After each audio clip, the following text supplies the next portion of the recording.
had before? OG should have a slight edge coming into this because IG has played on this patch before for DAC qualifiers, so we were all kind of saying that they might have a slight edge coming into this, and overall the team fight meta seems to, I would imagine, would benefit OG a lot. So, I think that's good, pretty decent summary. I think there's like some shared heroes. That was another one. The Earth Spirit, I think, is going to be one of the big shared heroes between the two. Spirit's definitely going to come up in this draft. 100%. All right. Well, on that note, we do have a draft. We'll hop into it now, and we will see. It does look like IG with their first ban just flat out get rid of the Naga. Yeah. Fine by me. I think it's fine by everyone. I think it's fine by everybody. Apart from Notel, he's probably going, oh, darn it. He would have loved to play. Yeah, it seems like it was their strongest hero, and yeah, OG definitely did their homework. And exactly as Jack mentioned, and I actually don't think we brought up this point, is that IG have been favoring first pick tremendously. Yes. So, and they have first pick here and now. And look at that. Yeah, OG doing the homework here. They did it. Tinker's got to go. 10 seconds. Do not want to give OP that Tinker. I mean, any specialist of Tinker, I mean, once they're able to get the ball rolling, they just become ridiculous in such a, high skill cap hero. Back the other way, Luna's got to go. Again, I'm okay with that. Here come the big ones, though. The Meepo looks like it's going to be left in if OG does want to go for that kind of play style. And the Abyssal Underlord, we did see him less than I expected at WESG, but I know at ESL he was very dominant. Yeah, he was pretty much ban-picked. I think one of the highest out of all the heroes in the pool. He was that at ESL. and Juggernaut, right? At ESL, Him, Jug, Slardar were kind of the top three big ones at ESL. Also still have that Shadow Demon in the pool too if they want to first grab it, but no, Shadow Fiend. They definitely did their homework. This is the two most played heroes that or they just like looked at that note or something. Yeah. That's homework. I mean, yeah, it takes effort. Yeah, definitely. And yep, they grabbed the Slardar first. All right. So something we were definitely expecting. Slardar obviously has been finding huge success for a lot of these Eastern teams, and IG looking to kind of keep that trend going here. So your OG, you see a Slardar come out now. I mean, you were tickling the idea of Meepo, but does that mean they have to commit to a first phase Meepo? Is it because it might get banned out in the second phase? It really depends on what playstyle they want to go for this game. They could grab it early on just to be like, bam, Meepo, make them adjust to the whole draft run, or they can save it out. Drow Ranger was left in the pool though, so they do go for that one since they are on Dire's side as well, and they probably don't want IG to get it with the Slardar. Yeah, and this is something that OG were very good at. And all the teams were kind of playing the Drow strats and stuff. OG, they knew exactly what they're doing. They're very good when they picked up kind of like the defensive supports or the supports that are going to aid the push, like Dazzle, the Fly, these kind of signature heroes. I don't know if it'd still pick a hero like Dazzle, very much falling off, but then again, so is the Drow strat, really. It's no longer a threat that a lot of teams are worried about. And this already, it just seems like OG kind of coming back after a break, not really changing much. This is what OG would have done before. Yeah, it was something I wanted to talk a bit, like when we were like doing a bit of that pre-show here, is we obviously have seen different experiences for all these teams on how much exposure they have had to 7.0. For the teams that have a little less exposure, like OG, do you fall back on what has worked before and what you have practiced and trained and attuned to, or do you, is Dota Pit, I guess, the time when you want to try to experiment? Right now, it's looking like they're going to go with the form, like just work with what they, they were comfortable with before. It's not like Warlock got hit by any nerfs by any means. It was one of the most dominant heroes at Boston. People were all talking about this Warlock Fatal Bonds is completely ridiculous. I mean, this hero is the king of teamfight. Yep. Not even just with the Fatal Bonds, but with the Drow Ranger too for upheaval. You can keep the distance from the Drow Ranger multiple times, and you can just mess with the initiation. Just a very powerful lane. The Warlock is just extremely good still, and I think people have definitely overlooked it since 7.0 hit. I just kind of wonder if whereabouts do they pick up Burning's hero if they pick it up early? It's not going to be now. Actually going for the Wyvern themselves. I mean, maybe a little bit of a Meepo deterrent, but I don't know if OG would have picked up a Meepo when they're doing the Drow Warlock kind of lineup. I mean, maybe they would have. I mean, either way, as you mentioned, Wyvern is something that IG play, regardless of whether Meepo's coming into the mix or not. It's also notoriously good against the Drow Ranger, too. Yes, you catch anyone outside of that Drow Ranger, she's just going to kill him. So he's formidable there, and with the idea that, in case of Meepo's to come out, now you have like two benefits for it. As you were mentioning in the pregame to this, it's just a Q hero. It's a Q hero. Absolutely. Someone we saw him play a lot with his time on CDC. So here it is now. Very comfort pick. It's already a Drow lineup. They're probably going to be pretty physical oriented on their cores, so the freeze is very good versus that. And yeah, like you were mentioning, he's just very good at anybody who's next to Drow Ranger is pretty much dead if you get cursed up. I wonder if they do ban out Burning's Lifestealer. You know, they've got a Slardar. It's kind of the classic the Chinese teams do. Burning especially, it's one of his heroes.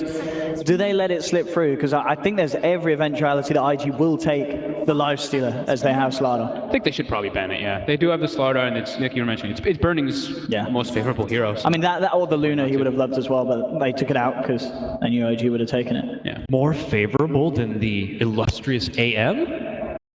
I mean, AM. I mean, is that a hero that's in a place at the moment, Fog? We just don't see AM picked in pro gaming this patch, too. I think he's too slow versus Drow Ranger. I think he's too slow for the most part. I have seen people doing like these different types of builds, trying to incorporate Dominator into like the Manta Rush and stuff like that, but it's just not favorable. Like, why wouldn't you just pick a different hero if he's going to go for that type of fighting lineup, fighting style? They actually go for the Darkseer ban, so that's kind of something that we touched a little bit on too, is that the Chinese teams, the Western or the Eastern teams, they go for this thing to enable the Slardar before the Blink Dagger, and Darkseer is exactly that.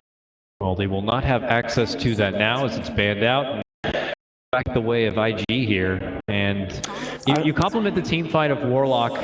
I mean, what do you get to kind of counter back that if you're IG? Do you complement your own with your own extra oomph of team fight yourselves, or do you look to get something to kind of perplex the Warlock a bit? Because when you think about Warlock and what his weaknesses are, there's a few of them. I mean, working around the cooldown, I guess, would be one of them, but how else can you kind of put this Warlock into a bit of an awkward funk? I think, like Owen said, though, I think Lifestealer is a pretty good idea for it, because it's just this constant fighting. The Slardar is just infested. Lifestealer is infested inside the Slardar. You're constantly running at them, and that puts Warlock at a weird position, because if the Warlock does get jumped, he just instantly dies. I mean, as well, at this point, they're thinking with their ban. I mean, surely you've got to look towards Anna's OD. Yeah, that's OD. You know, OD, Anna is amazing at it. OG, they've already banned out like Sniper, Shadowfiend. Heroes that do pretty well in lane against an OD. Any chance, let's say they ban out the OD, and we could still see Anna go for something like that in Invoker? I think it's definitely a possibility. I think the OD is more likely just because of the bans, like Owen mentioned.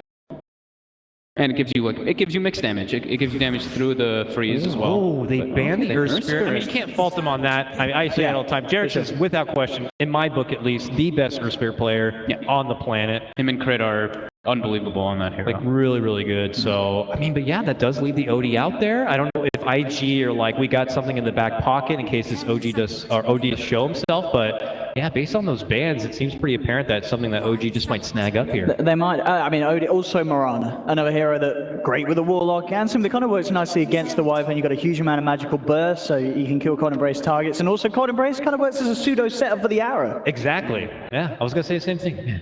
It's just, it could backfire on you if the Morana is there. So curious to see. No access to the Earth Spirit, so got to get another roaming Jarek. They don't go with either of them. They go with the Dragon Knight. Go with Dragon Knight. So just more of a push lineup, easy to group up with the Drow Ranger DK lineup situation. Although Winter River's pretty decent too at that. He's very good at slowing down the pushes once he gets a couple levels. Yeah. I mean, you give that guy or girl, I'm sorry, an Ether Lens, and he can do that splitter shot from I think a different game. It's ridiculous to have the deep push in a safety zone. Will be able to pull out. So go back now to IG side here. You see a DK, you see a Drow Ranger. OG kind of showing their cores already. Now IG can kind of prepare and attune for it. Any notoriously known weak matchups for the DK here? The Razor, the Viper are the two big ones that stand out, but versus a Drow Ranger, that hero's able to keep its distance from them quite decently. But they are those frontline heroes too that work well with the Slardar and Wyvern, because they're just kind of these like beefy frontliners that let your Slardar reinitiate multiple times, and it gives them kind of like a sieger. But they go for the Weaver instead. Not like a crazy amount of lockdown on OG, but they do have the silence and the Dragon Tail. More minus armor. It's something we've been seeing happen more, like you mentioned, with the Slardar. People tend to drift toward like these Venge, Dazzle, Weavers, things like that just further negate your armor. All right, we go back to the side of OG here. They got to be considering, I imagine, their Jarek's hero possibly soon. Something to get him roaming about a bit. Still an Ogre. Ogre is still out there. Reserve time. I've seen teams recently still continue to pull out something like the Tusk from time to time. That's the Jarek's hero, isn't it? Yeah. You mentioned Morana. You know, sometimes we see him pull out the Morana and roam around a bit. But they still don't even know IG's mid lane hero and who Jarek's might have to contest here, so we'll see if they fall for that or if they're going to try to creep in maybe their off-lane setup. Yeah, the S4 here. S4 Nyx, S4 Batrider. Probably the two big ones. He used to play a lot of Axe. Where is Axe now in 7.0? As relevant as he used to be, kind of fallen off a bit. He's still quite prevalent. He has that. He always will have that position to go to just jungle. Like, if your lane goes completely crap, you go to jungle. You've got the runes. You've got your shrine there to defend you as well. Okay, this was another one that we had seen, and it's very good versus the Wyvern. You have they kind of set it up for you for your own hooks, and this is a hero that I've been seeing a lot more, especially when being in China, like we were mentioning. We saw tons of Pudge. Like this hero just gets super tanky, and he's such a nuisance in fights. Crazy amount of damage potential, and the Ember Spirit being grabbed up. Oh, that's something that they played a few times in the qualifiers for DOC. Kind of a hard hero to play when you're behind though. So if OG, like they're running a Drow Ranger DK lineup, they want to be running and taking those tier 1s. Yeah. So I'm a bit worried, I guess, kind of like just with that Ember pickup, because if Ember gets behind, he struggles immensely to fight now because everybody's doing the like Blade Mail, Veil builds and everything like that. So you don't really have a potential to farm up and take it to the super late game and catch up. Reserve time. And are we banking that this is going to be a mid lane Ember here? Looks like. More than I think for sure. Yeah, that's how they ran it before. You feel pretty good about the Ember DK matchup there? I mean, now it looks like you might have a little bit of a Pudge influence kind of coming into play, so it is something that Ember might have to kind of consider. But outside of that, you think on paper Ember kind of gets the upper hand, or? Yeah. I mean, DK is kind of like that hero where he always just, he's just kind of there, he's farming. Ember kind of has some kill potential on him since he has pure magic damage in the early stage, and DK's got that massive armor, but having a Pudge in the area makes things completely different. And they do go for the Nyx ban. I think that's also in correlation with them picking the Ember, since like Flame Guard, you can just Carapace and get the stuns off very easily with that.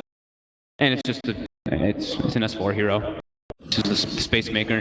Whoa! They actually we got a lot of core heroes out here. This looks like who's playing where? Cloud9 ran these three heroes together too, I think, at WESG, the Weaver, Ember, and Blue Stealer. Support Weaver. I think it's going to be support Weaver, the Wyvern, and then Slaughter on your flame. My goodness. I believe so, yeah. XXS playing the Slaughter. I mean, he's great on these kind of initiators, that Clockwork and other things that he played. Clockwork, Darkseer are kind of ones that scream out. So Slaughter kind of fits into a similar sort of role. Seconds remaining. You. S4 hero now. Yeah, S4 hero, and I mean... Clockwork for IG? Clockwork's not so bad. Oh, Clock for S4. Okay. That goes with the axe. The axe has come out. Cool. I mean, maybe ever since the Ember popped out, I mean, Weaver is not looking too much like a possible core hero, but Axe now brings that bit of lockdown too to make sure they're not going to be able to slip away from trouble. What do we think, guys, based on the draft before us? A funky one coming out from IG, but do you think OG with their Pudge, Drow Ranger, kind of a heavy pace lineup, are they going to be able to get the upper hand here? I really like the Pudge pick from OG, just because of the way it works for Wyvern with the Curse and with the Cold Embrace.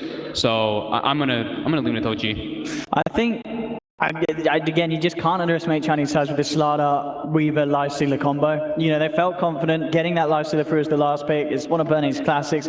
I feel that IG could actually surprise a lot of people here, and I'm going to hedge my bets with them this game. Nice. We are excited to see OG. Are they rusty? Are they not? IG coming off a fresh 10-game win streak. Will that streak continue? We'll find out here soon. Let's go ahead and throw it over to our way, gentlemen. Dakota, yes, we are here for game one of this best of three between OG and Invictus Gaming. I'm Tubby1, joined by Ben Malini-Woo. We were hoping for different offlaners, but Axe is pretty good here. I was hoping for the sweet sensation that was what we commonly refer to as the hooker strat from OG, because they run both the Clockwork as well as the Pudge together. They did this when they first formed this lineup, when Anna first joined them, but I didn't get my wish and you didn't get your... It's pretty hard versus the Invictus Gaming line. I like the lifesteal here against Pudge, but I think it's going to struggle versus the very high armor of the DK as well as the Axe. But as long as they can get on top of the Drow Ranger, should work out pretty well for them. With their Wyvern, haven't seen her around too much, but first phase in response to Drow I think is completely appropriate. Yeah, it's just that simple answer to her if they can get a good curse off, but the Drow has also been one of these great heroes that finally has some kind of answer to these short-range jump heroes. Like, the only hero I think she has issues with is Slark. And that's just because you're not going to have Dragonlance and Gust really help you enough to get free of the Slark. Dragonlance is going to be pretty important here with the Pike.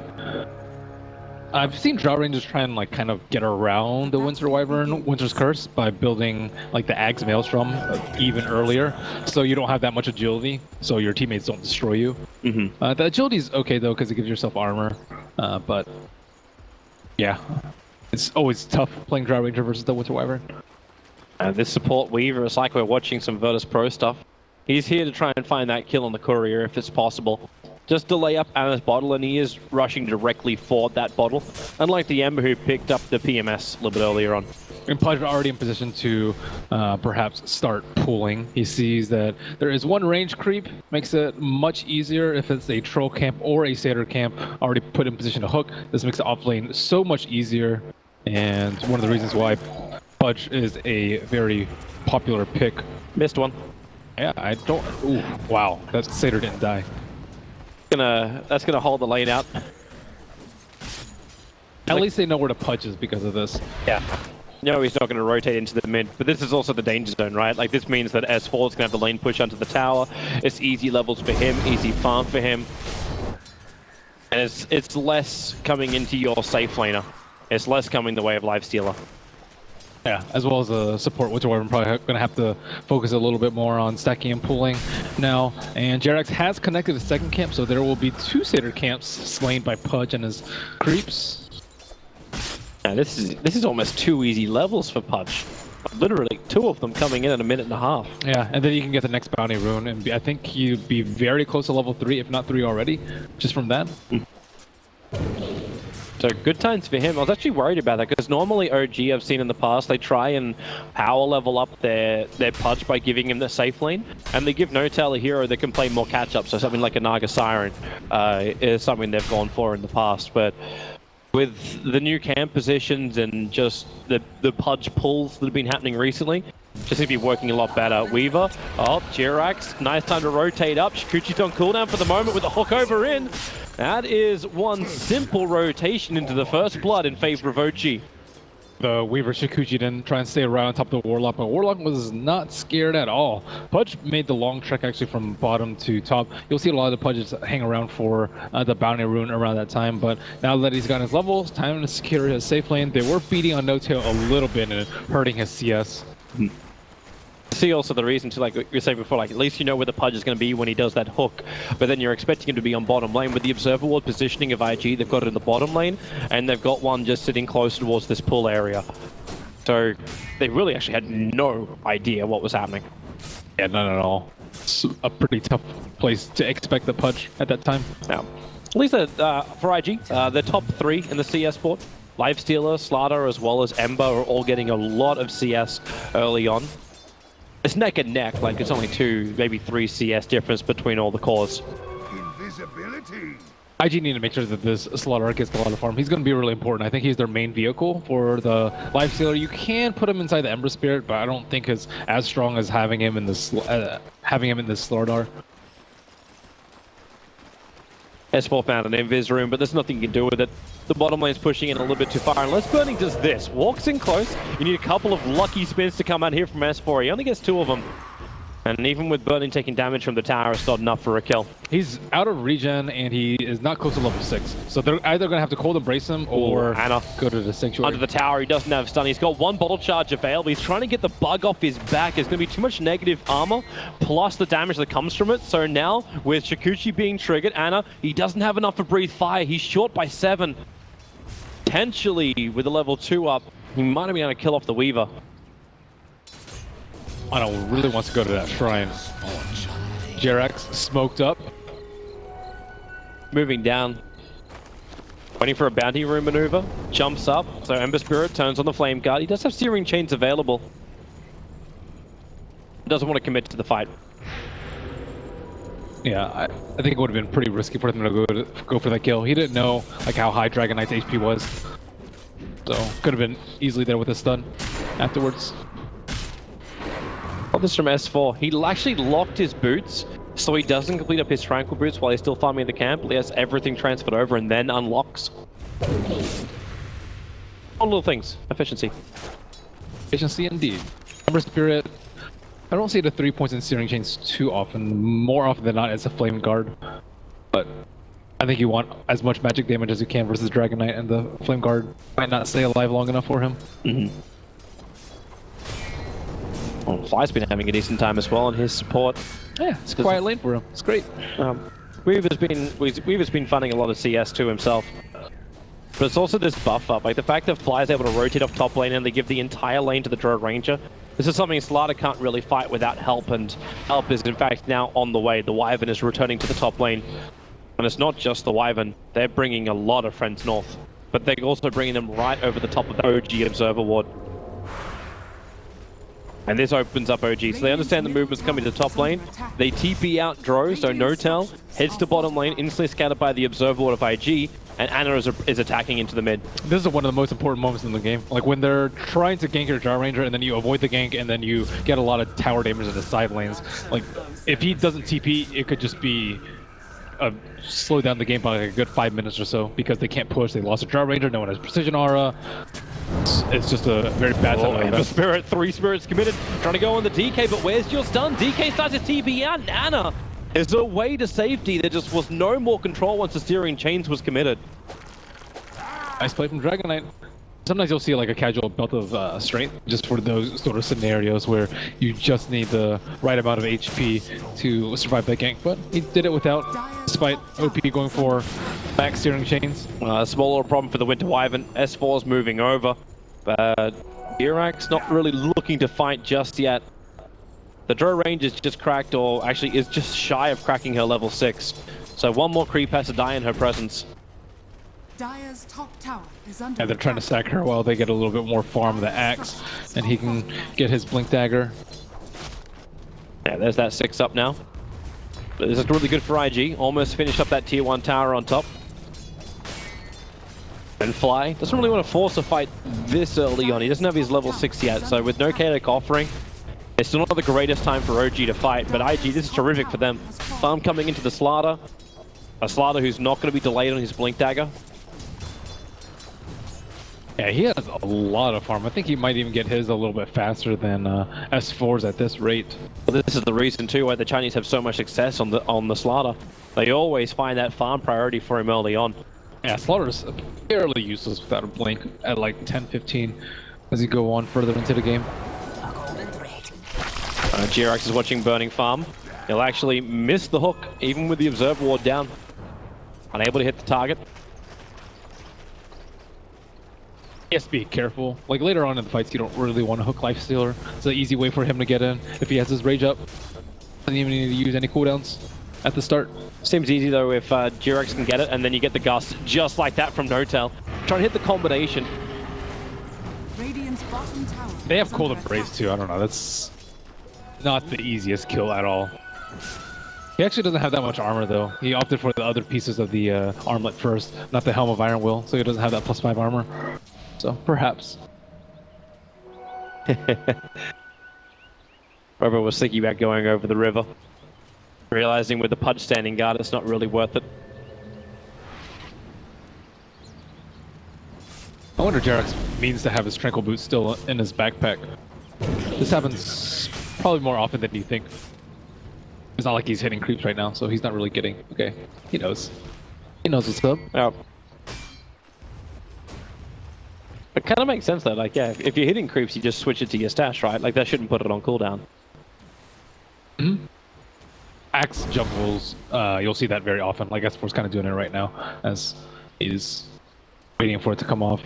He actually takes like the regeneration for a short period of time. Yeah, you want to try and time your Tranquil Boots, so when you finish the camp, it'll come off that cooldown. But it's kind of tough because Axis is pretty RNG when he clears the camp. It's fun watching this duel between the Weaver as well as the Pudge. They're both trying to rotate and have influence inside of the lanes, but they're both almost stalking each other across the map. So Jirax is going to finally find some space up on this top lane that's going to help him get closer towards the Dismember.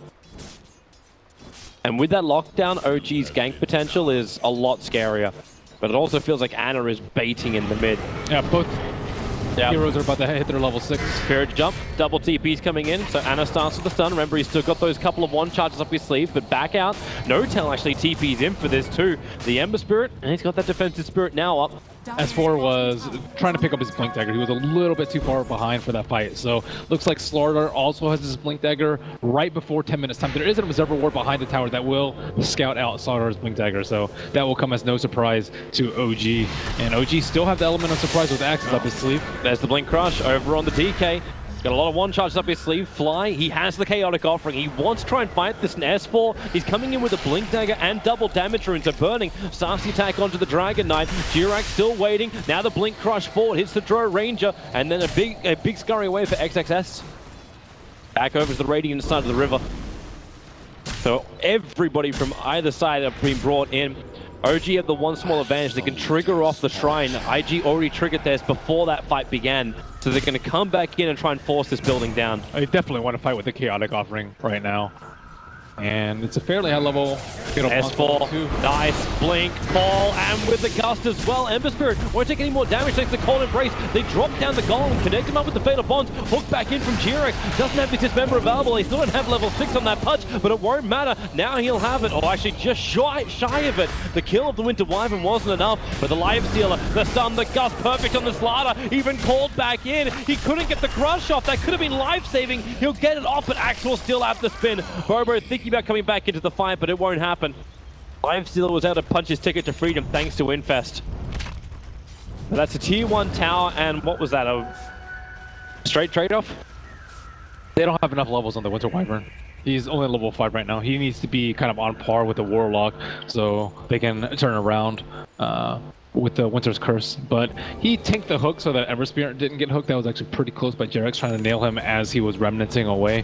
But you can't start out the fight like that with Ember having, what, like a quarter of his HP available to him. I like the Drow Ranger's play too. She just right-click the tower down to make sure to stay like kind of away from the fight so that everyone would have the precision aura up from her marksmanship. Smart positioning from Notel. Of course, we expect that from him. He's Mr. Consistent for OG. Yeah, and he always follows up with a Gust under the Ember Spirit too. It just makes his life extremely difficult. Not sure what build the Ember is going to go. We mostly see Veil first. I think the armor is pretty good here, but he might want to consider a way to deal with the Silence and or the DK stun, neither of which Veil really helps for. I guess he can tank up, and they have Cold Embrace, so maybe he can still just go to standard build. Oh, Fly's still walking the right way to help out his teammates. Notel has never repositioned us, so the Blink Crush forward, the low open wounds, and Notel knows he's dead. Turns for a bit of gas and a bit of damage onto the Weaver, but very smart movement from IG. A 3-man smoke rotation committed for it, but now they've got 5 heroes ready to attack the tier 1 tower on bot. And they have good wards to set up too. They placed one right next to the shrine to see if that goes coming around. S4 in a pretty good position to catch heroes. I don't think he can actually blink far enough to go on heroes on the south side of the tower, but he is... If you can hold Burning close towards the tower, they might have a better chance to fight this. But IG's positioning is just so good, and with Winter's Curse up, OG have to be really careful. They jump in with all the heroes, they're just going to end up killing each other. And Fly has set up sentry wards on the perimeter to make sure that they don't have vision on that backside. Burning's already left, so IG won't force the issue any further. You find that Observer Ward with the sentry. Burning's trying to finish up his Echo Saber before probably the next engagement. There's a lot of things that IG need to worry about when pushing this tower. Firstly, Chaotic Offerings coming off cooldown in 5 seconds. That's a big teamfight ultimate that you don't really want to fight into. And secondly, the positioning of the axe and the pudge, it just makes it very, very difficult to actually beat on the tower and feel safe at the same time. No tail. Oh, call is nice. Gust as well. Weaver pushed back a little bit further. They can't bring him in range for Culling Blade just yet, so Anna needs to get that stun off and hold the Weaver in position, which allows that Culling Blade to happen. And now a little bit of damage into the tier 1 tower. If Anna tanks this, Notel can kill it. But we'll go ahead. Kind of no business being there. He just walked right on top of the Drow Ranger. Oh, Jirak. If he can get this hook as well, he was just coming over to try and contest the bounty rune. So gets the hook into the Dismember with Rot turned on. Winter Wyvern will have to Cold Embrace to try and survive this. Might buy enough time for Ember Spirit to arrive. OP is connected through Fatal Bonds, not quite certain what to. But Anna also in through the side. Breathe Fire will get the kill over on the Wyvern, so it's a trade-off. It was connected to the mid lane. Fatal Bonds. But just getting a lot more objectives off of this, and they don't even have to expend rock for that bottom tower. They do have to use Dragon Form. That's still going to be down for a good 60, 70 seconds for them. There's still really good farm for Burning. Is under attack.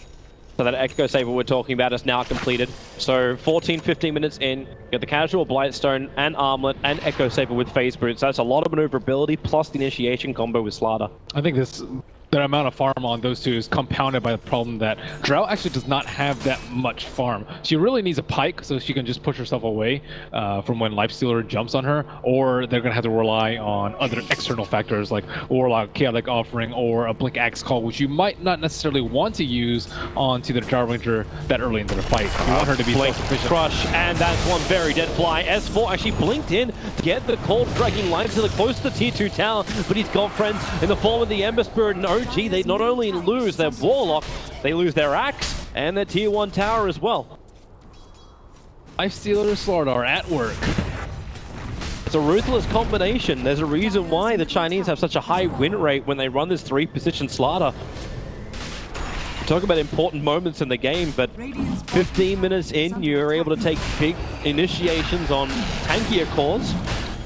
And then you can just move yourself over. This might be a little bit more difficult than they anticipate, but with the Observe Ward up next to the Shrine, they understand what OG is up to. They know they burnt to smoke, and that sentry was too far out, so Fly will have to drop another one if he wants to find the other obs. And they will find it. Yeah. So, you know, everything kind of that happened there. It was too suspicious because IG backed off right as soon as they smoked down the hill, so they knew they had vision on the high ground. Does OG try and take this themselves? Like they have Chaotic Offering up, and you've just picked up an Arcane Rune on the DK. I think it's very, very compromising because of the Winter Wyvern. If Winter Wyvern gets a half-decent ult, which is very easy inside the pit, they're going to be in a lot of trouble. S4 is also not at full HP because he just took out an Ancient stack, so you don't have all your team members fighting at full health. You don't really want to use a Shrine, I think, for one person. They do have the Warlock heal to top them off, but ideally you'd have an Urn plus a Warlock heal, so you'd be in fighting shape. And it looks like Slaughter has been reinfested with the Lifestealer inside of him. Lifestealer is way ahead of the Drow Ranger. Yep. 7.7k net worth for him. Overall, the advantage is not as high up for IG as I thought it was going to be. Just hovering around that 1.5 for gold and 1k for experience. Blink in the crush. Okay, that time was a little bit off. Anna gets the stun off. Remember, there's still a life for inside that. Mr. Weaver caught and dunked down. Just like she get the bomb up and the hook in. Can then she get the disable off on the Winter Wyvern? He never got the curse off. So Anna can move away. Armor toggled out with the better bonds are all connected. Slaughter is dying right now. He almost died. If Jurek can get this hook, he waits for it with the blink. Just in the nick of time. That was a perfect rock from Fly. I think Winter Wyvern was about to get at least a 3-man curse, I believe. But he didn't get it off in time because the stun came as the hook was falling down. Or as the hook was coming in. And that is a lot of gold going the way of OG. Yeah, I don't really think they can contest this rush unless they get a really good Winter Wyvern ultimate, but how can you just go walk in there? The crush is off, S4 looks for the call, won't happen. The curse is only on a solo S4. This won't achieve anything, and No-Tail was initiated on by Burning, but now it's Burning on the wrong side. The tracks, Fatal Bonds will connect him to the Winter Wyvern. Support is there in the form of the Slaughter, not to mention you've got a small little Weaver running around the back lines. If they can keep the stuns on him, then maybe they got a chance with a Gus. The silence is there, Pudge will go down to Burning, but you've lost your Weaver. Back over the fight next to the Shrine, too early on the dunk. Can you just trying to kill off Burning S4? He just didn't have enough damage. Burning didn't toggle at the right time for him. And now it's No-Tail realizing with open wounds, Lifestealer, he's going to run right over them. DK has to armor toggle his way to freedom too. So we're in two different fights. The Cold Embrace allowing Lifestealer to survive just that little bit longer. Your Fatal burns them up, and this will be a sacrifice in from Fly. And IG, they successfully contest the death of Roshan. OG split up when they kind of retreated. Like half of them went up into the river and then half of them went to the right into the shrine. And the Weaver was in the back line keeping track of the Drow Ranger just so he could be in melee range and sacrifice his life. But in the meantime, the Ember and the Lifestealer just went on the back lines on the right side. IG will finally claim the prize, Roshan. I was actually waiting for Jiros to go for the hook because he moved into the right position for it. He got around the back of the Ancient area and he can hook into the edge of the pit from there and have the Ancients work a little bit for you. I think without Aether Lens, it's... Yeah, it was a low percentage chance. But you can still see him itching for it. Low percentage play. A little too late. Yes, it is. It's accurate. What do you want about, Ben? Low percentage might be overestimating it, Toby. Hook doesn't go that far. Are you a Pudge player? Sometimes, actually. I definitely have a lot of experience getting hooked by Pudge. I think as does every Dota player. Congratulations, Toby. You play Dota. He's the hero of the patch. Yes. I think he's a support of the patch, at least in pubs. 100% win rate and low priority. A golden thread. That's an easy way to tell people to just take their creep wave away from their lane. I think you can do it in, what, 2 out of 3? Actually, I guess you can pull all 3 of the lanes on either side. OG are grouping up. They're looking for something. Now, the scan came on bottom lane. So Anna's going to show himself now.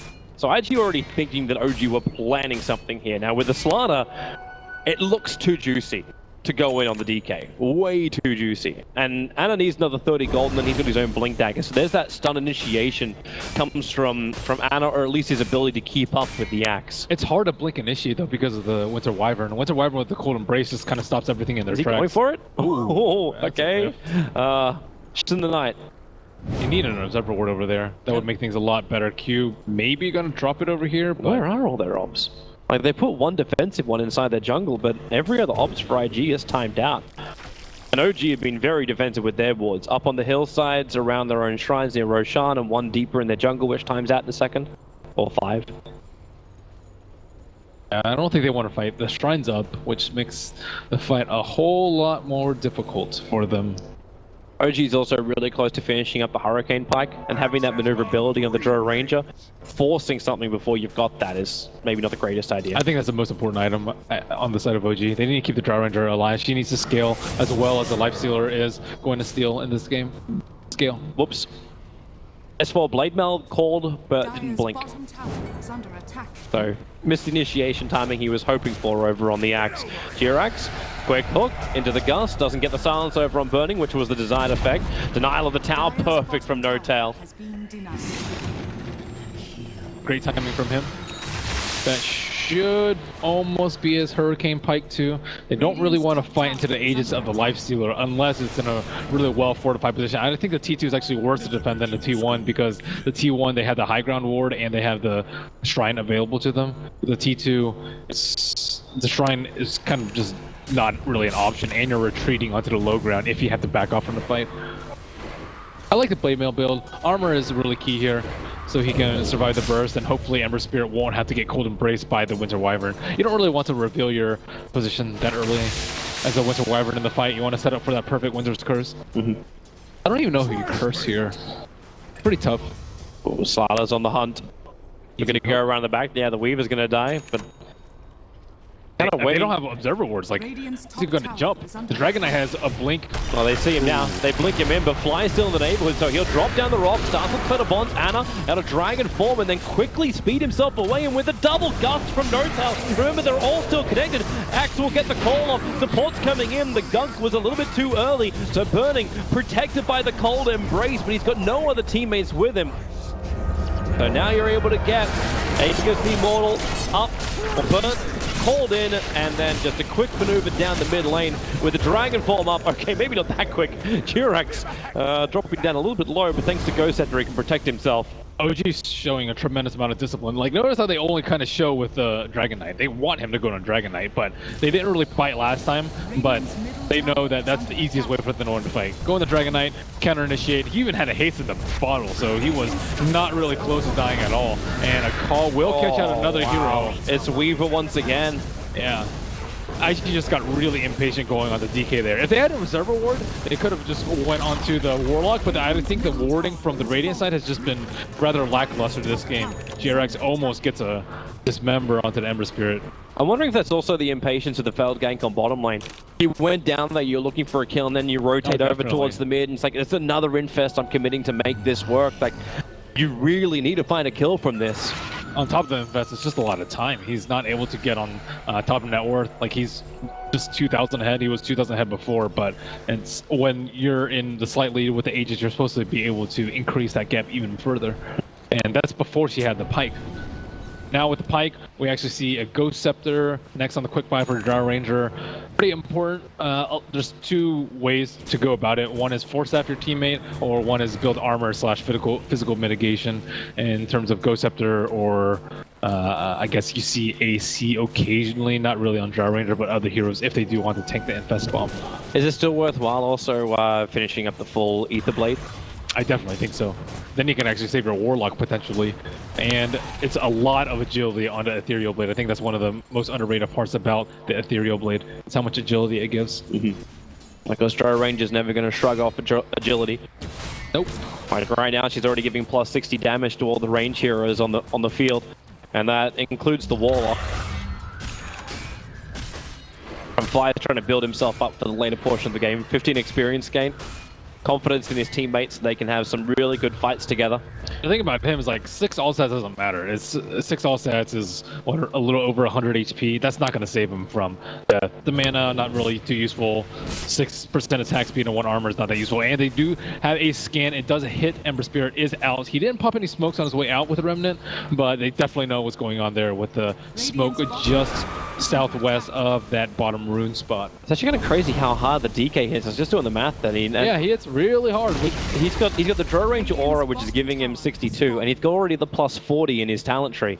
So with just that increase, like you're already gaining over 100. And he's cranked up to 222, and this is 25, 26 minutes in.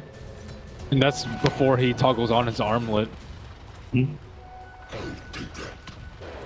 This is troublesome for IG, just how much damage being pumped out, but they've had really good initiations. If they can keep that up, if they can find that opening with really good vision, then there's a bit of chance for them. I think there's a big chance that it could be botched though. Like if Dry Ranger pops Ghost Scepter right before they stun, it's gonna be really bad. If Pud pops Ghost Scepter right before, it could be really bad. If Dry Rangers manage to Force Staff that target out, if Warlock manages to drop his rock down before the target dies, like so many things I think can go wrong for IG in the team fight, and I think the only thing that can go really right for them is one big Winter's Curse, which we actually have not seen yet from Q on this Winter Wyvern. He's struggling to get any sort of mobility item.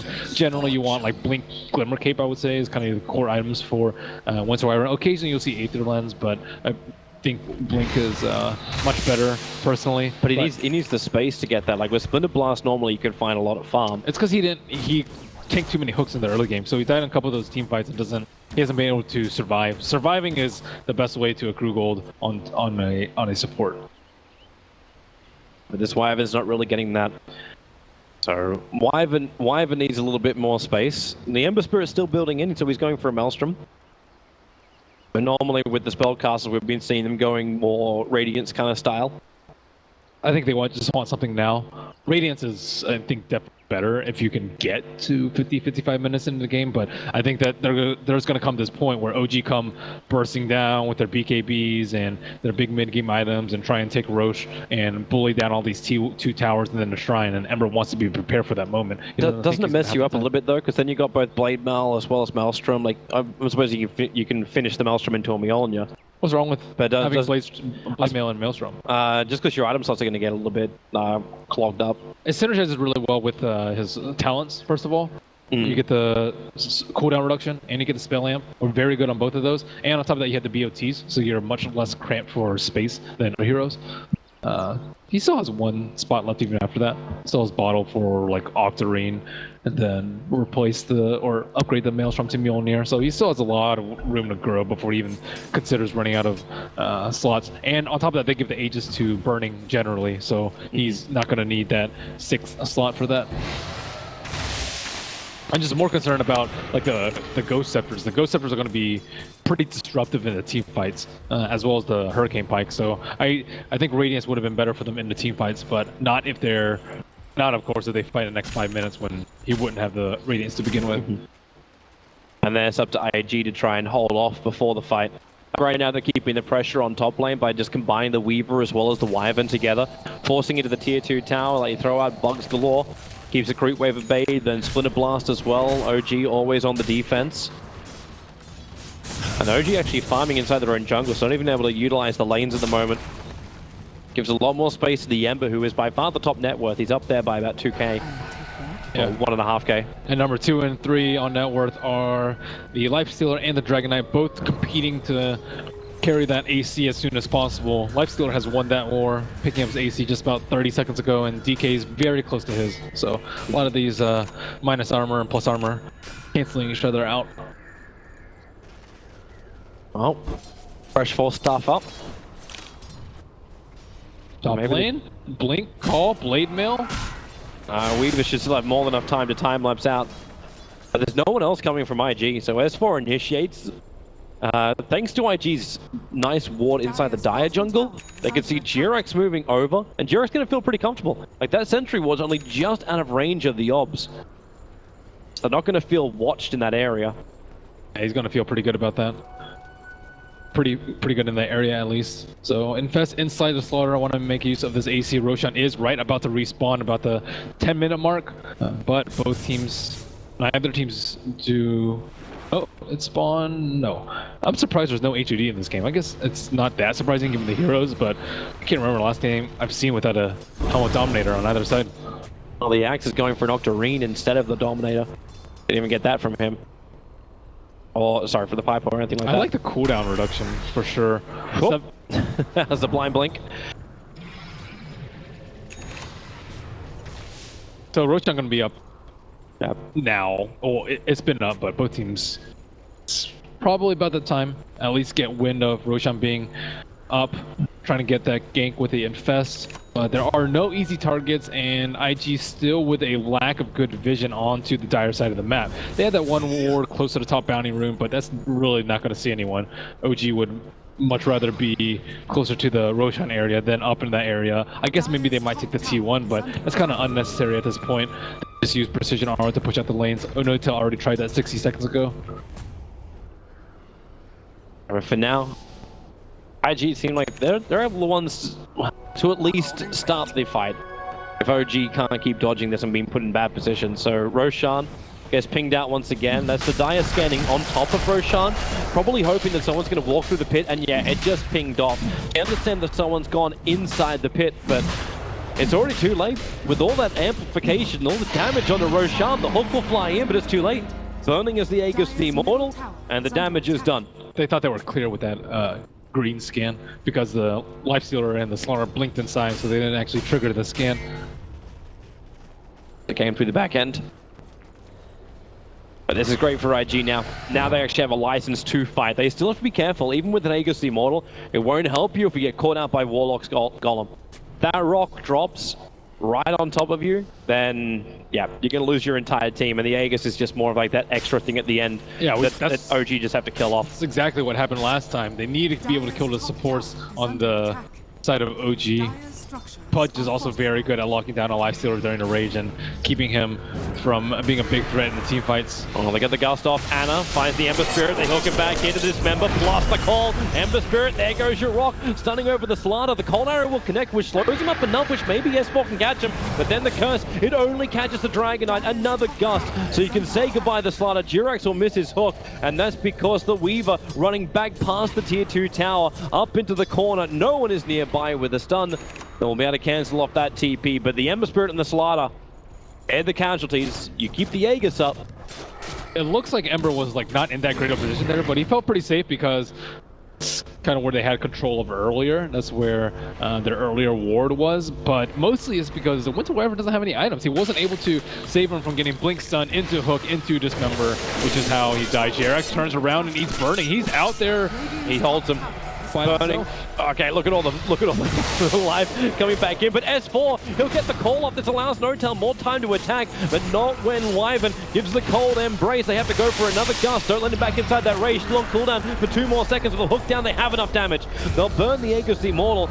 Weaver's now here to help out, but the Dragonite's rotating into the mid. They put down the sentry ward, so they see the Weaver. So Blink, Call, and OG change the targets. They don't get the cull. Oops! That's not the hero we meant to hook, but it won't matter if Notel can keep the control on him with a 4-star from the Slaughter. Space being created by Burning, but he's being stunned up, and now with the extra help maybe from the Slaughter, but no S4. Another fantastic call. The Llama's just watching the action. Prime pole position. OP will be able to get 2 of the kills, but Jirax will finally put him down.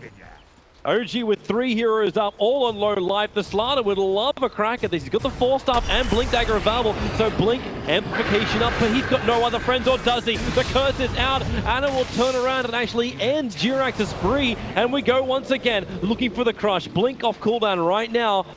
But even with, even with all the Dragon Blood armor, Anna's careful, and he's back. Winter was so close to his Blink Dagger then, but IG going in 3v5 at that point. Wyvern didn't have a Blink, so she was trying to run away, but Dragon Knight just chased her down with a Blink Dagger and just killed the Winter Wyvern. And Lifesteal was just out left on his lonesome. Get gusted into calls, into stuns. They have plenty of control that can deal with the fairly long cooldown on the Rage. And he is very farmed, but he didn't have hardly any uptime in that fight, starting off with the Ghost Scepter and the Hurricane Pike onto the Pudge. So, firstly, they just need to work together a little bit more. Use the Slaughter to lock people down so that you can kill them inside the Slithering Crush. You don't want time for them to be able to drop the rock, use Force Staff, use Ghost Scepter. You just need to kill them straight up at the start of the fight. It's the most important thing. The second thing is the Winter Wyvern needs to be in position for a good Cold Embrace and a good Winter's Curse. It's extremely difficult because of the tough game that he's had in the last 30 minutes and because of how keen OG are at hunting him down, but he is one of the most important heroes in these team fights. Like Warlock, he's generally just going to be very safe in the back. He even has a little bit of evasion from the Solar Crest, so I actually like that build a lot. It will help a lot with the burst from the Lifestealer, but you can kind of pretty much count on him getting off his spells. Is more of Winter Wyvern being the wild card in these team fights that IG need to pull through. Yeah, and if they can't use him, maybe they can actually just get OG to expend a large amount of their abilities. With the Aghanim Scepter completed over on Weaver, this is going to make OG's instant kill targets a lot harder to get, because this puts Act in a rough position. He has to know where that Weaver is at all times. Yeah, they're mostly counter-initiating though. I don't think the Axe Weaver is as good this game as in most of the other games. And I think it's really good if they like constantly kill and jump a target over and over. Jyrix! Hello! Gets the hook. Perfect Gust follow-up. Yeah, for Winter's Wyvern. But yeah, if the Winter Wyvern's not really doing anything, then they definitely need the Weaver to step up that defensive role. Slack. Wyvern was just a little bit too far forward. Now Ana with 40 seconds without a Wyvern, a blink call. That's a big one, but nope. Are they able to find it? And with Spirit able to get away as they just chain up the back line of OG. But no intelligence attack from the low ground. Ana's fine. He can actually continue to tank this up. And he's just worried about the Blink Crush. It's over on No-Tail, the hook, trying to actually save, but S4 again has to go in for the call. They get the rock drop as well, not to mention the Gust onto Ember Spirit. Very difficult for IG to keep pumping out this damage. And they keep getting controlled and silenced up, but now they have the opportunity. Chaotic Offering is down. They want to go for a kill. And that's why Slaughter moving quickly forward. 4 stars over. Jumps up. Gets the crush off. S4 will drop. Ana's trying to help out. No-Tail has to push himself away from burning and goes to the TP away to safety. Ana's also creating space but doesn't have a TP scroll available. It's still inside of his stash. Or inside of his backpack. So he'll have to be the sacrificial lamb to keep the Drow Ranger alive. Fly will fall as well. And that's actually a Gem of True Sight being lost. A lot of heroes from OG falling for very little gain. Really nice play from the Ember Spirit. He's going in really deep and using the Blade Mail to keep himself alive while being able to play very aggressively. And now he has pretty much all the items that he needs. He's just missing level 25, I would say, at this point to be a complete nuisance. And this is... I thought they were going to push a lot after that chain feed in the mid lane, but now I think IG right back in. Unfortunately for them, no Roshan going to be available for them, but I don't know. Having that gem is going to be very problematic. The Drought Ranger probably thought she would get a lot more mileage out of her Shadow Blade, but No-Tail probably feeling sad about the gem loss, and he's constantly just having to sit in the trees and not hit creeps. Yeah, it's really not a happy time for Drought Ranger. But the tier 2 tower, it's a great time for IG. Keep the pressure on, keep pushing down with the Blink Dagger on Ember. You can always initiate in, doesn't rely on the Slaughter. They just need finally, you're actually gonna get the Blink Dagger on the Wyvern. Oh yeah, that... Wow. Yeah. A little bit late for him, but better late than never. You only need one really good ulti from him to help like IG, I don't say win the game, but definitely gain full control of this map. Yes. And that's what they do, like they just push down the mid lane. Now Ember Spirit gets the farm bottom, he'll jump back to his Remnant in a bit, and then probably join the rest of his teammates still securing the Roshan area. Yeah, it's still a very tight game. Ember Spirit really trying to prioritize his level 25. I think once he gets the Mjolnir too, if he puts him on the Slaughter or the Lifestealer, like you can just kind of run in with that hero, not really care about, you know, not really care about anything. Or you can just put on the Ember Spirit himself. You can just life leech off the Maelstrom procs and just be a complete nuisance in the fight. So there is no BKB on the Drought Ranger. And there finally is one on the Dragon Knight, so Drow Ranger going to be the primary target to focus down if you're IG and save if you're OOG. The Geometry Side carries finally coming out to get that Observer Ward. This is going to be a very blind OG. So with the death of this Observer Ward, they actually don't have any real vision anymore. It's only the creep waves they have to work with. Uh-oh, Slaughter looks like he's going to be hunting for the Drow Ranger. He has Shadow Bladed up, but No Tail is in the trees, and there is no smoke and no Drow Ranger, so XSS will actually TP to the shrine. They're looking for a kill on a way far out. Yeah, Anna is trying to be this bait. He got Val discorded up, and they jumped in the back lines, pushing forward. Do they have enough? They've already brought down Fly, and now S4 to the cover of the BKB. Can maybe help out his teammate Anna, who's inside the river, but split in multiple parts. Amber called up again. The Culling Blade a little bit off timing, but it won't matter. The Ember Spirit is down. Does he want to buy it back to try and tilt this fight around? DK cold embraced. Actually cursed up for the moment. The Crush will be there. Lifesteal is in, trying to kill off Anna, but again S4 trying to create more space. Calling up, blade mailing up. Anna is having to toggle his way through this till finally they kept the Crush off in Invictus Gaming. Can they turn this up? S4, he's locked in. He willingly called into that fight. Jurix can at least keep the Slaughter in bay, but Burning moves over towards Notel. Instant first bash, so Ghosted will protect him. He's got the Hurricane Pike as well for a little bit of movement speed. Will he get away? Down, gust away? No, it's not enough. Burning will do the work. No need for M, but this Life Stealer is already too big. He is really, really big, and he definitely had a lot of support from the Weaver that fight. Weaver actually saved the Winter Wyvern. Winter Wyvern still did not have that greater curse, just a solo curse on Dragon Knight, but at least it did stop his damage from that fight. But he saved the Winter Wyvern when he was at like less than 10% health. Jerax looks like he's trying to go for a kill. Ghost Scepter only going to save you for so long. There is Fly there. They pushed him up. Flashy used his Force up to get Jerax up the hillside. See, they're really good about team coordination. Normally, it looked like that was his own Force Staff that pushed him up the hill, but it takes a lot of teamwork to be able to call that in the heat of the moment, or just a lot of chemistry. And Burning and bo3 with the help of the Solar Crest and the Swarm, looks like Roshan is taking a beating. Yeah, this is something you kind of expect when you have amplification on Roshan as well, but there's no way OG can get here in time. The TPs are coming out from Wyvern. Probably don't expect it with the Slaughter down, but there's so much physical damage that it is super easy, and that will be a cheese. I'm not sure who they're going to give it to. It's in Burning at the moment. I think you pass it to Ember, though. Ember, I think, gets a lot more value out of the HP. Burning already has a lot of ways to save himself, I think, and it looks like it ended up in the hands of Weaver. It's sitting in his backpack for now. I think this Weaver actually needs to die pretty early on in the fights. He is very, very annoying with the time lapse. Take back what I said about him not being like completely or like super useful with the Ags. That Ags is just incredible. And still waiting for that good curse from Q. But at the same time, they're like kind of afraid of it too. So they're like splitting up a little bit more than they would, which means that your damage output is going to be much lower than normal. OG are very well equipped to deal with it. That looks so fluent from the Slaughter.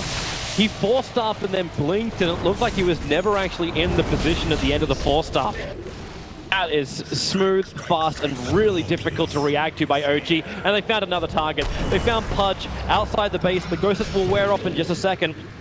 And OP just holds him there, and obviously he can't hook back up. You're able to get the call over on Live Stealer with the Yule Scepter up and towards the air. Pudge may have a little bit more time. He's got Force off cooldown right now, so back up to the hill and far away, but no, you had the Ember Spirit waiting with open blades for him.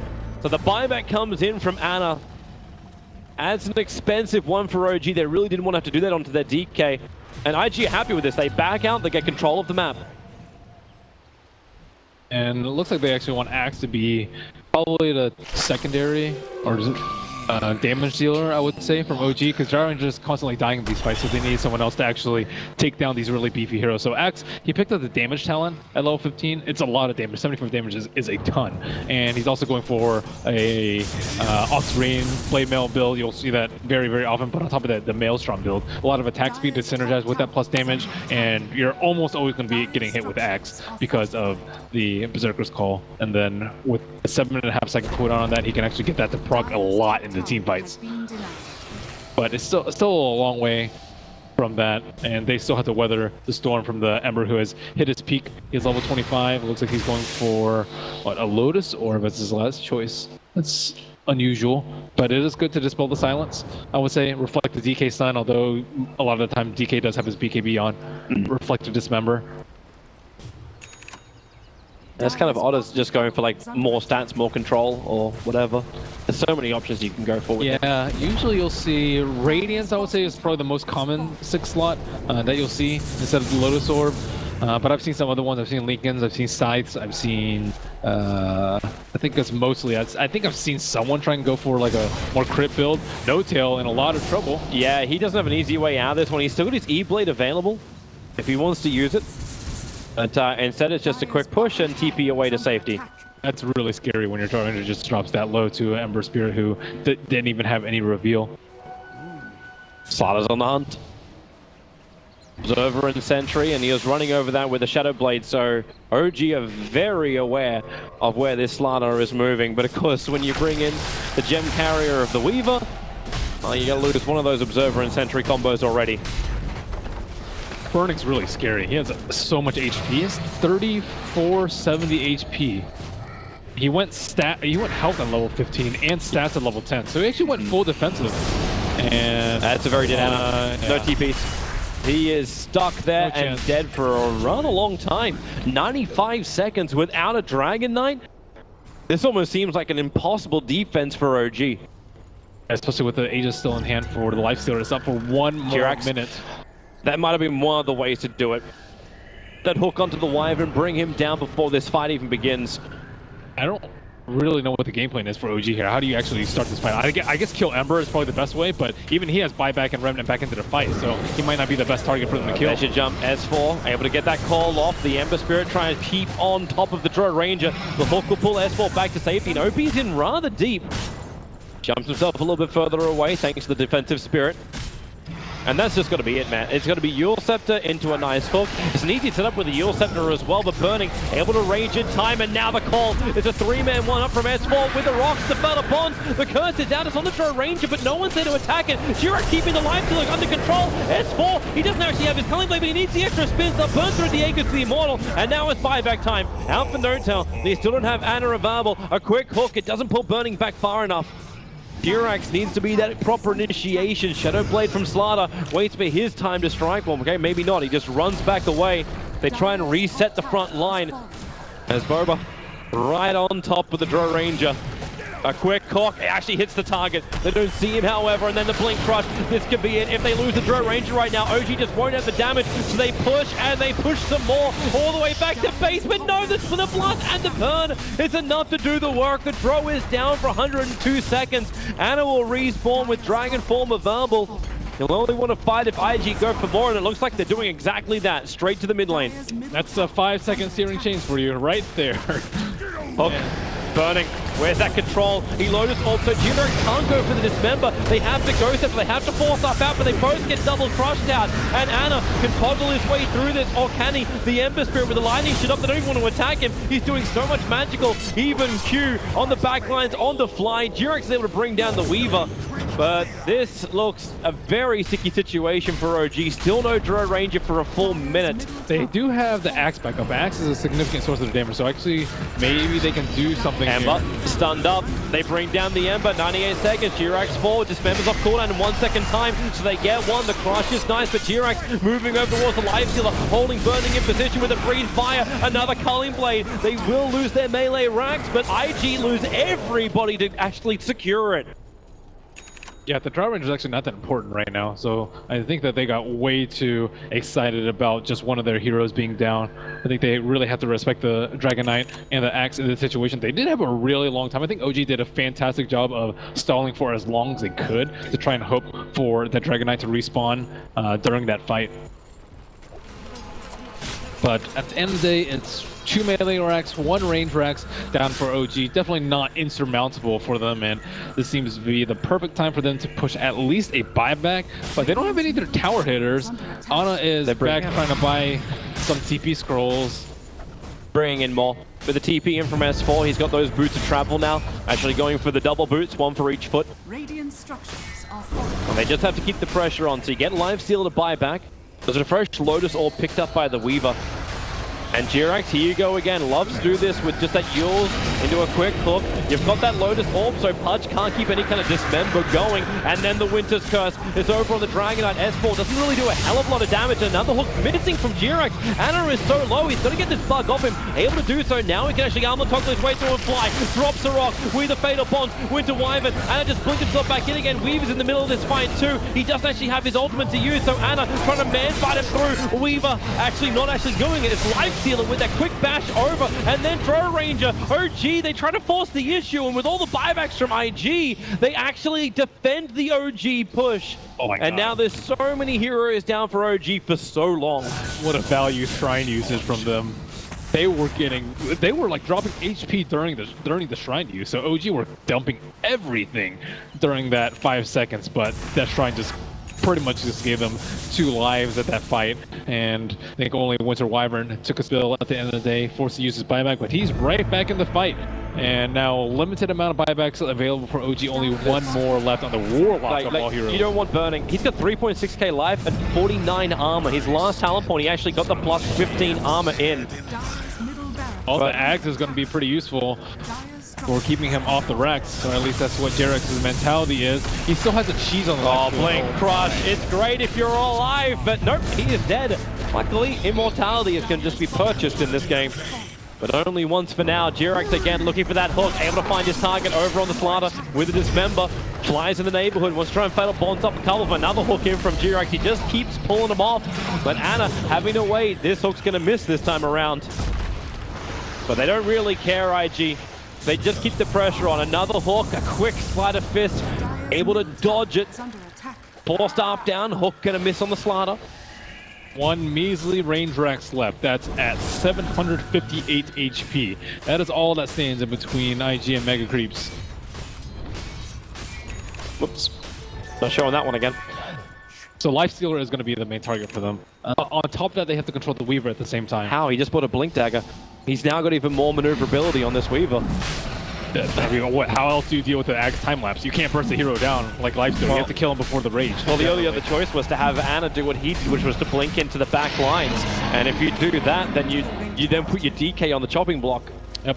And now they've even shorted up that weakness by giving Aegis of the Immortal to the Lifestealer. So in terms of being able to burst them down, that is near impossible right now. And most other heroes that are important on the side of IG have buyback the Slaughter and the Ember Spirit being those 2. I guess Weaver is probably the best target for them to take out now if they can catch him. But as you mentioned, the Blink Dagger, the Lotus Sword, it's going to be tough. Oh, the Searing Chains is another 5 seconds. Just stay exactly where you are, Anna, and this is one way to get him out.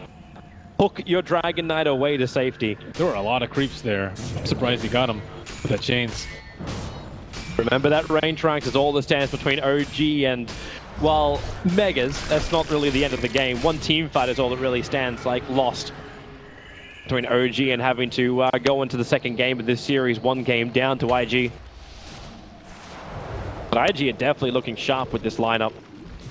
I really like the Weaver's play this game. I think Weaver's been a complete nuisance ever since he picked up that Scepter. Even before then, he was like pretty annoying, pushing out the lanes and just constantly being elusive. Like, you don't really want to use a DK stun on him, but generally you have to, I think, to kill him at this stage in the game and earlier. Here we go again. Burning jumps forward. The Lotus Orb to try and protect him. Try and go straight for the rank. S4 able to get the call off with the creep wave there. They turn their attention towards the Ember Spirit. He was dropping low, but then just gets pulled back out. And now it's up to a Lifestealer. Infest dodges a little bit of the damage. Still on the run. Now you got a cold embrace, but it's Anna who really needs some distance. S4, he goes in once again with the Golem behind him and the Gust. Maybe there's enough time. He goes for the Culling Blade too early. All they put is the Aegis Immortal. Throw Ranger. He got caught inside the curse, but this is a better one from Jirax. With that Dismember, the Weaver is gone. That nuisance is removed. But IG is still looking strong. They haven't claimed the range racks yet. IG cannot fight, I don't think, without the Weaver. They lost the Aegis, they lost the Weaver. This is a potential to lose the game right now if this push. They're going in. They're looking for the Blink Crush. Jirax quick in with the Ghost Scepter. You do have that Ember Spirit, a quick 4-star up. They're going to chain the stuns off just because that Lotus Orb reflects. Notel, they're looking to lend the Gust again. That range rack's low. Notel dropping so quickly. They just have the life. They have the power. Jirax will go for a Dismember. Maybe with that death of the Slaughter, they can turn this fight around. around, but nope, it looks like it's IG still standing strong. They push in further, but it's the Ember Spirit and Lifestealer combo, and there it is. GG is called out. Invictus Gaming take game 1 against OG. Jesus, this Ember Spirit was a complete piece of this game. OP, he can play other heroes aside from the Shadow Fiend and the Tinker, which were first targeted by OG in this game. And Drought Ranger just got bullied a little bit too much. Not too much that he can do against the Lifestealer Slaughter constantly on him the entire game. Well, the panel we're talking about, like OG, this is what they like to do. This is what they did before. You just rinse and repeat 20, 30